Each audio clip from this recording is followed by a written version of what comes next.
Le nilomètre est un moyen de mesurer la variation des hauteurs de l'eau du Nil. Au Caire, il y a un nilomètre au sud-est de l'île des Rhoda, à la fin de la rue del Malek Salah, où le cours du Nil est étroit.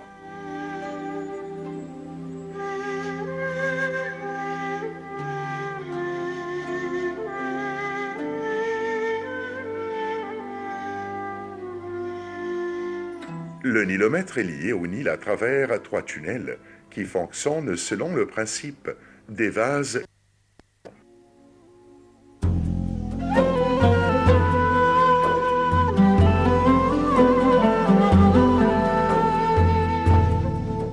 Le limon de l'eau du Nil n'y pénètre pas. C'est pour cette raison que le choix de cet endroit est considéré comme génial.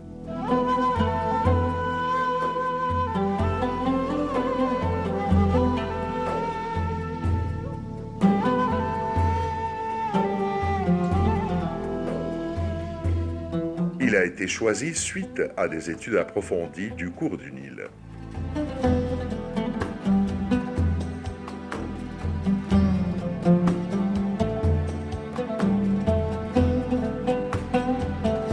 Le nilomètre des Rhoda a fonctionné avec succès jusqu'à la période qui a précédé la construction du haut barrage d'Assouan.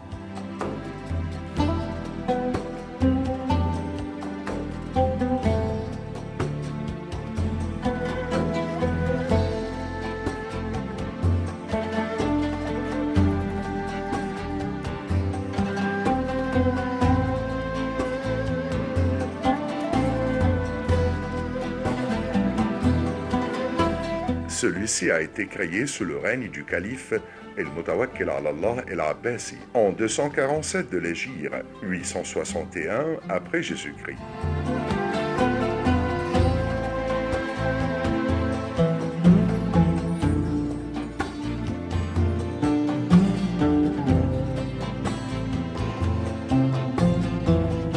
Il a été conçu par l'érudit musulman Ahmad el-Farghani, venu de la ville de Ferghani, en Ouzbékistan.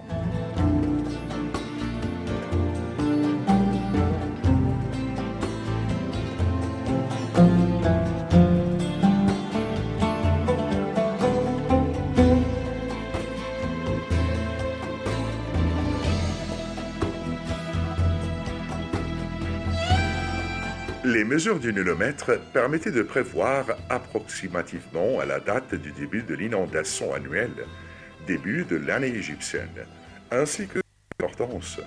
Les impôts dépendaient du niveau de la crue. Plus la crue était bonne, ni trop forte ni trop faible, et plus les impôts étaient élevés, en prévision des bonnes récoltes qui devraient en suivre.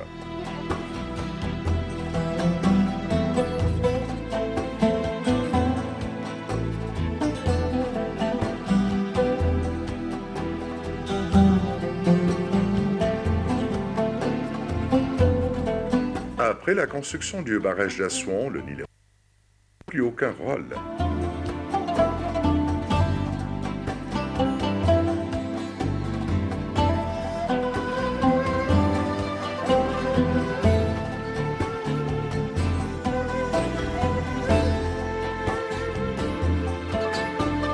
Le nilomètre est la construction islamique la plus ancienne, conservée en Égypte après la mosquée de Amr ibn al-As.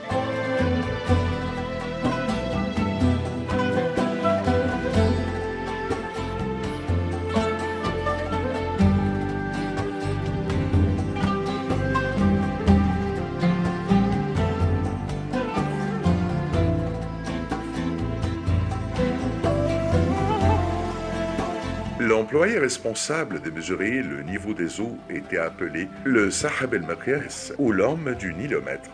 Il mesurait le niveau des eaux chaque jour, dont l'après-midi et avant le coucher du soleil.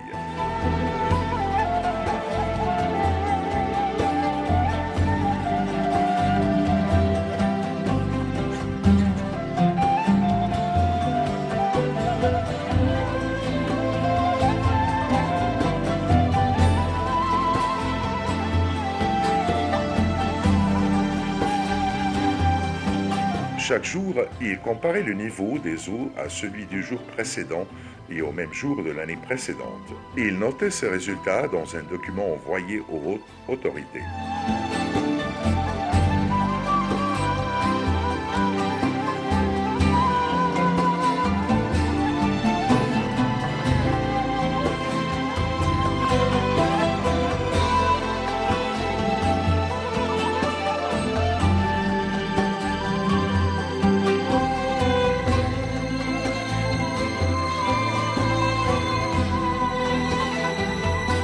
Si la crue diminuée cette année n'était pas révélée au peuple, et c'est pour éviter la hausse des prix du marchandise et leur disparition, lorsque le niveau de l'eau atteignait 16 coudées, soit 8,4 mètres ou 27,5 pieds.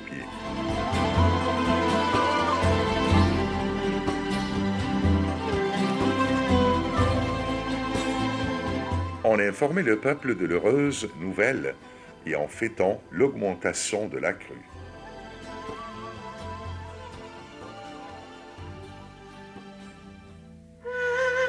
L'architecture du nilomètre est somptueuse.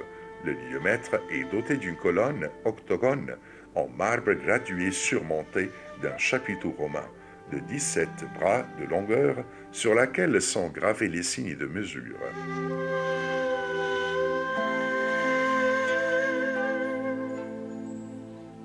La colonne se trouve au centre d'un puits carré construit en pierre polie. Le puits contient 3 startes. La starte inférieure est en forme de cercle.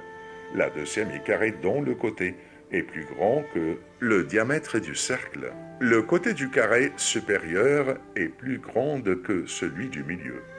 L'épaisseur et la graduation du mur montrent que les musulmans connaissaient la théorie géométrique selon laquelle la pression horizontale du sol augmente. Chaque fois que la profondeur augmente, le mur intérieur du puits est entouré d'une échelle. Le nilomètre est relié au Nil par le bailli de 3 tunnels.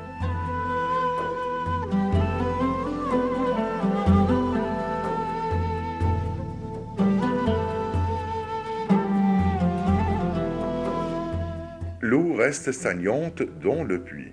Au-dessus de cette ouverture se trouvent des arcs pointus basés sur des colonnes, intégrés dans les murs à chapiteaux et à la base en forme de cloche.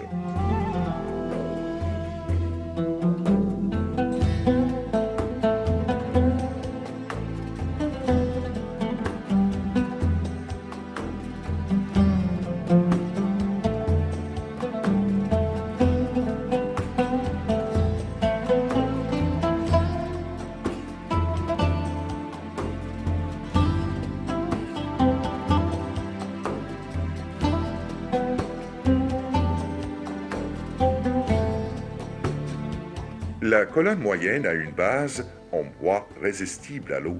Le mur du puits est en pierre habilement taillée et dont l'épaisseur des parois augmente avec la profondeur. Le puits compte 3 niveaux.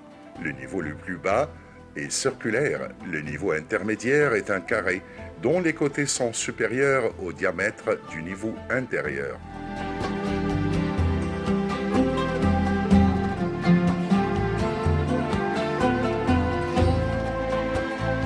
Le niveau supérieur est également carré et plus grand que le précédent. Grâce à ce plan, les murs peuvent supporter la pression horizontale qui augmente avec la profondeur.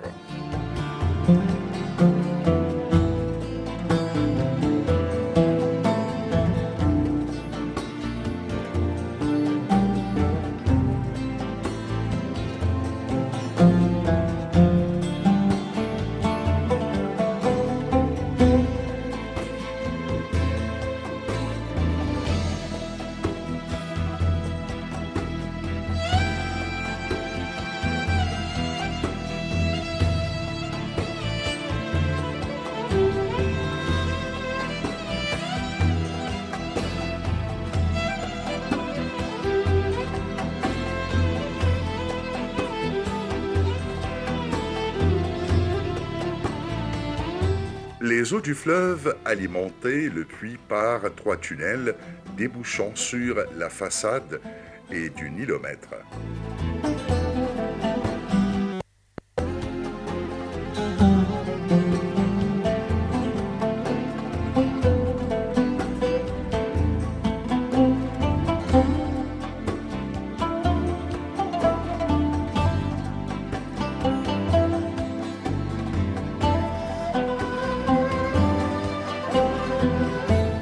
Les ouvertures de ces tunnels ressemblent à des portes ouvertes sous les arcs brisés, soutenus par de petites colonnes décorées à socle globuleux. Ces arcs sont non seulement les plus anciens exemples de ce style en Égypte islamique, mais précédant le gothique européen de 3 siècles.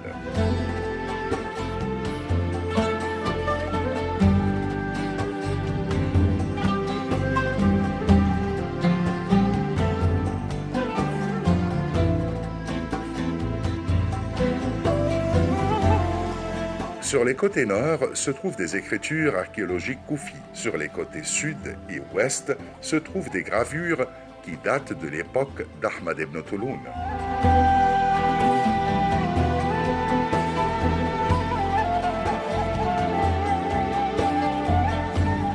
لو هنتكلم عن مياه النيل وتاريخ مياه النيل فمصر هبة النيل وعرفت إنشاء المقاييس يعني بمجرد ما الإنسان المصري اهتدى لنهر النيل ابتدى إن هو يتعلم الاستقرار ويبني حضارة ومن هنا ابتدى يعرف أهمية. Avant de parler du Nilomètre et de son histoire, nous pouvons dire que l'Égypte est le don du Nil. Les Égyptiens ont conçu le Nilomètre quand ils ont connu le Nil, se sont désentarisés et ont connu la civilisation. L'Égyptien a compris l'importance du Nil et du Nilomètre pour sa vie, sa stabilité et sa civilisation. À l'époque pharaonique, les pharaons construisaient des nilomètres sur le cours du Nil. Ils dessinaient des nilomètres sur les parois des temples, comme au temple d'Edfou. Au début, ils mettaient un bâton de réseau dans le fleuve. Ce bâton avait un aspect religieux. Les prêtres le gardaient dans les temples. Le niveau du Nil était considéré comme un honneur. Peu de temps après, ils ont commencé à inscrire les mesures du niveau du Nil sur les parois des temples comme à Edfou. À l'époque islamique, les musulmans qui avaient conquis l'Égypte ont pris conscience de l'importance du Nilomètre et du Nil dans la vie des Égyptiens et leur civilisation et leur économie. Ils ont construit des nilomètres. Amr ibn al-As en a construit un à l'époque omaïde. Sulayman ibn Abd al-Malik a ordonné la construction d'un autre.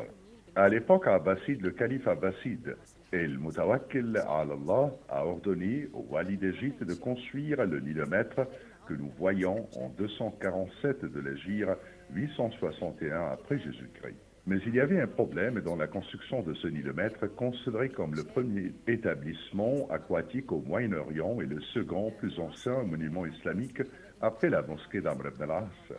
Le lieu choisi pour la construction de ce nilomètre est parmi les meilleurs, parce qu'il est situé au centre du Nil. Le problème est qu'à chaque fois qu'on construisait un nilomètre, à cet endroit, il se détruisait et on a recommencé la construction jusqu'à ce que le calife abbasside El-Mutawakkil ordonne de faire venir les plus brillants architectes et artisans pour mettre en place ce nilomètre qui a pris l'aspect d'un établissement.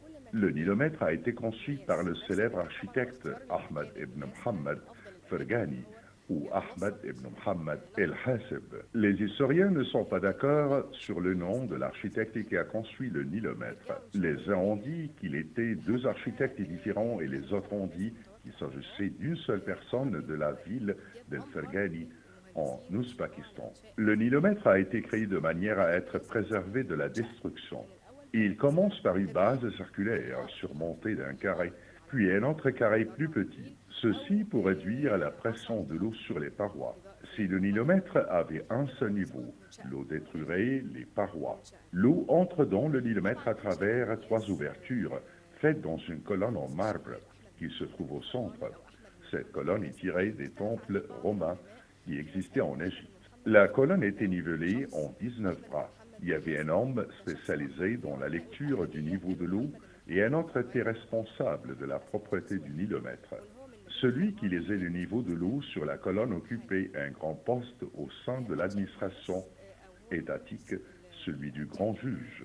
Si le niveau de l'eau atteignait 16 bras, on battait les tambours parce que cela signifiait que l'Égypte témoignerait d'une prospérité économique et le Nil apportera le bien aux terrains agricoles et aux Égyptiens. On imposait bien sûr des impôts au peuple. Si le niveau de l'eau était inférieur à 16 bras, c'était un signe de sécheresse. Les Égyptiens devraient prendre leurs précautions et il n'y avait pas d'impôt. Si le niveau de l'eau était supérieur à 16 bras, L'alerte à l'inondation était donnée. La situation économique était alors considérée comme instable. Il n'y avait pas d'impôts. Les walis au sultan d'Égypte prêtaient une grande attention au Nilomètre. Le dôme actuel a été conçu par le Khedive Abbas Henry Ier et restauré par la Commission pour la conservation des antiquités arabes suite à son effondrement plus d'une fois. La Commission a construit un dôme sous la forme d'un crayon dans le style des minarets ottomans. Et pour se protéger le dôme interne,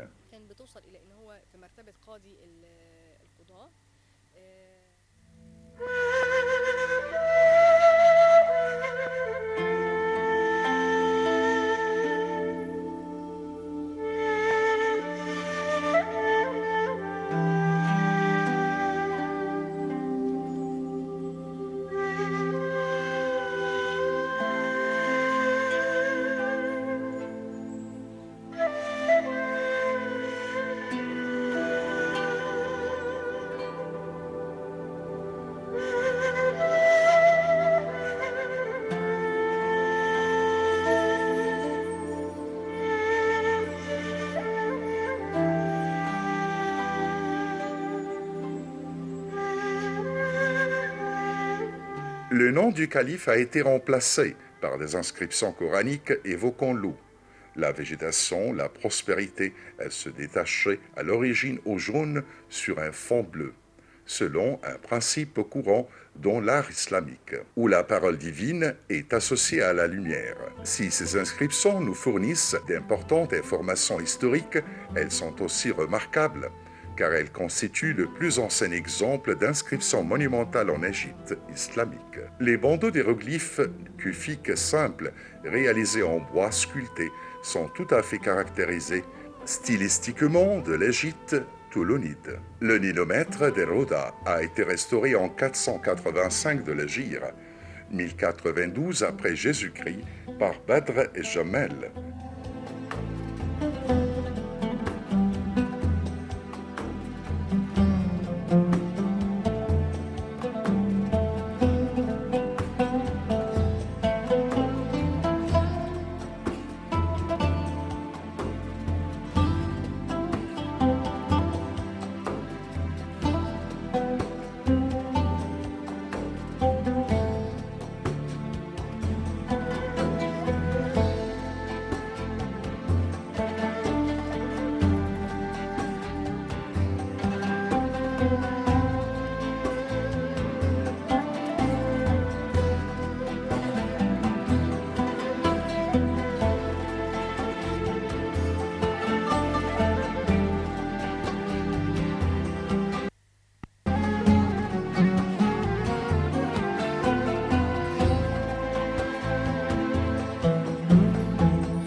El Zahir Bebars a construit un dôme sur le puits de Nilomètre qui a été restauré plus tard par le sultan El Ashraf Qaïd Bey.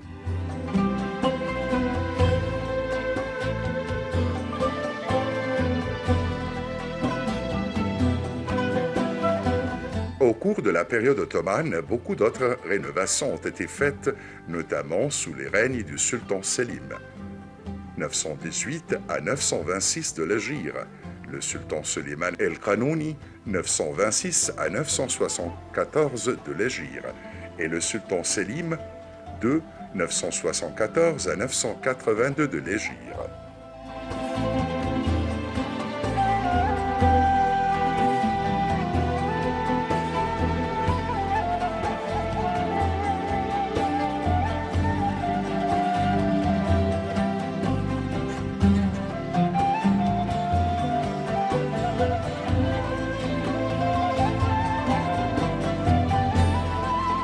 En 1214 de l'Hégire à 1799 après Jésus-Christ, pendant l'expédition française, le puits a été nettoyé du limon accumulé dans sa profondeur et un morceau de marbre a été également ajouté à la colonne du nilomètre, sur lequel est inscrite la date de 1215 de l'Hégire à 1799 après Jésus-Christ.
Plus récemment, le Comité de préservation des monuments arabes l'a restauré en 1925 suite à l'effondrement de sa base. C'est alors que la ouverture pyramidale actuellement constatée sur le dessus a été ajoutée. L'importance du nilomètre est due à son architecture, basée sur les théories scientifiques.